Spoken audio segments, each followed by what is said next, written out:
इस वक्त मैं रांची के उसी ऐतिहासिक मोरहाबादी मैदान में मौजूद हूं। ये मैदान है जो स्वतंत्रता का आंदोलन का गवाह बना है। कई स्वतंत्रता सेनानियों ने जब देश आजादी की जो लड़ाई चल रही थी उसकी रणनीति इसी मैदान पर बनाया गया है।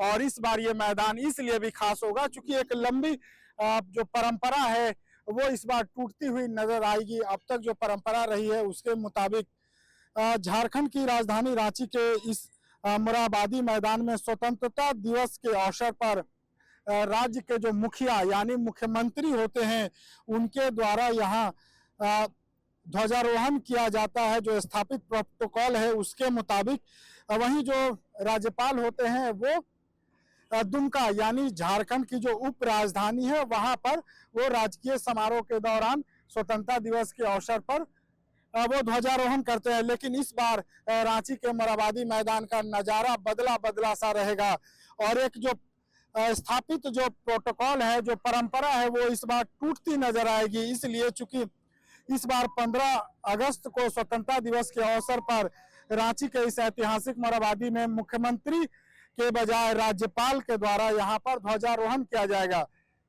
आपको पता है कि झारखंड राज्य के जो मुख्यमंत्री हैं हेमंत सोरेन, उनके पिता राज्य के पूर्व मुख्यमंत्री राज्यसभा के सांसद दिसोम गुरु शिबू सोरेन का 4 अगस्त को दिल्ली के सर गंगाराम अस्पताल में निधन हो गया था। और उनके निधन के बाद उनके जो बेटे हैं राज्य के मुख्यमंत्री हेमंत सोरेन वो इन दिनों रामगढ़ जिला के नेमरा गांव में है जो उनका पैतृक गांव है। और वहाँ वो अपने पिता के श्राद्ध का जो कर्म है उसका वो अपनी मान्यताओं के अनुरूप उसका निर्वहन कर रहे हैं। इस कारण 15 अगस्त को बतौर मुख्यमंत्री हेमंत सोरेन रांची के मोरहाबादी मैदान में आयोजित होने वाले राजकीय समारोह में शिरकत नहीं करेंगे।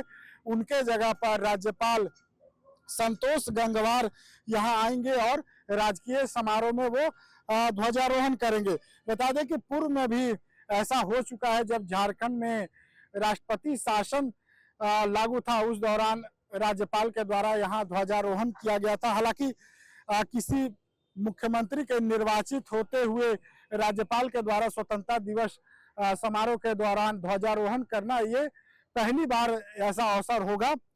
जो अब तक जो स्थापित प्रोटोकॉल है उसके अनुरूप जो परंपरा रही है वो टूटती हुई दिखेगी। बता दें कि इसके लिए सरकार के द्वारा राज्यपाल से अनुरोध किया गया था जिसे राज्यपाल ने स्वीकार कर लिया है। और राज्यपाल अब स्वतंत्रता दिवस यानी 15 अगस्त के मौके पर मुख्यमंत्री हेमंत सोरेन के जगह पर मोरहाबादी मैदान में वो ध्वजारोहण करेंगे। इसके साथ ही बता दें कि स्वतंत्रता दिवस के अवसर पर राजभवन में आयोजित होने वाली पारंपरिक एट होम कार्यक्रम को भी रद्द कर दिया गया है। चूंकि दिसोम गुरु शिबू सोरेन के निधन के बाद पूरा जो राज्य है वो शोक में एक तरह से कहें कि डूबा हुआ है, तो उनके सम्मान में जो राजभवन में पारंपरिक तरीके से जो एट होम कार्यक्रम आयोजित किया जाता था वो इस बार स्थगित रहेगा। एट होम कार्यक्रम का इस बार आयोजन नहीं होगा। हालांकि दुमका में राज्यपाल के स्थान पर कौन ध्वजारोहण करेंगे ये अब तक स्पष्ट नहीं हो पाया है। राज्य के किसी वरिष्ठ मंत्री को ये प्रभार मिल सकता है या फिर किसी वरिष्ठ अधिकारी को। इस पर आधिकारिक पुष्टि जल्द ही हो जाएगी। लेकिन ये पुष्टि हो गई है कि मुख्यमंत्री हेमंत सोरेन के बजाय मोरहाबादी मैदान में इस बार झारखंड के राज्यपाल संतोष गंगवार स्वतंत्रता दिवस के अवसर पर ध्वजारोहण करेंगे। बता दें कि रांची में होने वाले राजकीय जो समारोह है उसे लेकर के आप देख सकते हैं कि तैयारियां अंतिम चरण पर है। और यहाँ पर सीढ़ीनुमा 3 स्टेप का ये पूरा स्टैंड बनाया गया है जहां पर हजारों की संख्या में न सिर्फ राजधानी रांची बल्कि झारखंड के अलग अलग जो जिले से लोग आएंगे इस ऐतिहासिक क्षण का गवाह बनने के लिए, वो बैठेंगे। दोनों छोर पर आप देख सकते हैं कि स्टैंड बनाया गया है जहां पर दर्शक दीर्घा है जहां पर आम लोग बैठेंगे। इसके साथ ही ये जो मोरहाबादी मैदान है इससे तैयार किया जा रहा है। रोलर यहाँ पर चल रहे हैं, वहां पर जो जेसीबी मशीन है उसे चलाया जा रहा है, जहां जो गड्ढे हैं उसे भरा जा रहा है। तैयारियां अंतिम चरण पर है और देख सकते हैं कि कुछ कामगारों को भी यहाँ पर लगाया गया है।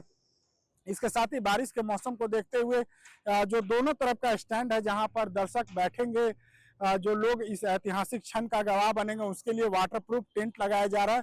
इसके साथ ही आप सामने देख सकते हैं कि ये मुख्य मंच है जहां पर राज्यपाल रहेंगे और जहां से ध्वजारोहण होगा। इसके दोनों तरफ आप देख सकते हैं कि वीआईपी जो अतिथि रहेंगे, जो आमंत्रित अतिथि हैं, उनके बैठने के लिए स्टैंड बनाया जा रहा है जहां पर दोनों तरफ से मंत्री भी रहेंगे, विधायक भी रहेंगे। इसके साथ ही गण्यमान जो अतिथि है वो रहेंगे, अधिकारी रहेंगे, उनके परिवार के लोग यहाँ पर मौजूद रहेंगे। उसके लिए तैयारियां यहाँ पर की जा रही है। इसके साथ ही बता दें कि इस बार स्वतंत्रता दिवस के अवसर पर 14 प्लाटून जो यहाँ पर परेड होता है उसमें शामिल होगी, जिसमें बिहार की एक प्लाटून भी बतौर गेस्ट प्लाटून के रूप में यहाँ पर शामिल होगी। तो जो जवान है, चाहे झारखंड पुलिस की बात हो, सीआरपीएफ की बात हो, आईआरबी की बात हो, झारखंड जगुआर की बात हो या होम गार्ड के जवान है, तो जो 14 प्लाटून है जिनके द्वारा यहाँ पर परेड किया जाएगा, मार्च पास्ट किया जाएगा, उनके द्वारा भी तैयारियां जो है वो अंतिम चरण पर चल रहा है। लगातार सुबह की बात करें तो यहाँ पर जो जवान हैं वो परेड कर रहे हैं। आप तस्वीरें देख सकते हैं कि जवानों के द्वारा यहाँ परेड किया जा रहा है। इसके साथ ही स्वतंत्रता दिवस को लेकर के मोरहाबादी मैदान में चूंकि वीआईपी मूवमेंट होता है, उसे लेकर के ट्रैफिक व्यवस्था को सुचारू संचालन के लिए दिशा निर्देश दिए गए हैं। वीआईपी मार्ग, इसके साथ ही आम लोग और जो अन्य जो अतिथि हैं उनके आने का भी रूट निर्धारित किया जा रहा है ताकि कोई अव्यवस्था न हो। इसके साथ ही साफ सफाई को लेकर के भी सख्त निर्देश दिए गए हैं। चाहे बात रांची के उपायुक्त मंजूनाथ भजंत्री की हो, तो लगातार आप तस्वीरें भी देख सकते हैं, वो मॉनिटरिंग जो यहाँ के स्वतंत्रता दिवस का जो राजकीय समारोह है उसे लेकर के मॉनिटरिंग कर रहे हैं। इसके साथ ही सुरक्षा के दृष्टिकोण से भी लगभग 1000 जो जवान रहेंगे उस दिन रांची के अलग अलग चप्पे चप्पे पर उनकी मौजूदगी रहेगी ताकि किसी भी तरह के जो असामाजिक तत्व है उनसे निपटा जा सके। और एक नया तस्वीर इस बार राजधानी रांची की एक अनूठी तस्वीर, जो अब तक जो परंपरागत जो तरीका था, जो कार्यक्रम यहाँ पर होता था, उससे एक अलग नज़ारा यहाँ पे दिखेगा। मुख्यमंत्री के बजाय स्वतंत्रता दिवस समारोह का जो ये राजकीय समारोह होगा, यहाँ पर राज्यपाल संतोष गंगवार इस बार ध्वजारोहण करेंगे। टीवी 9 के लिए रांची से मैं अशोक कुमार।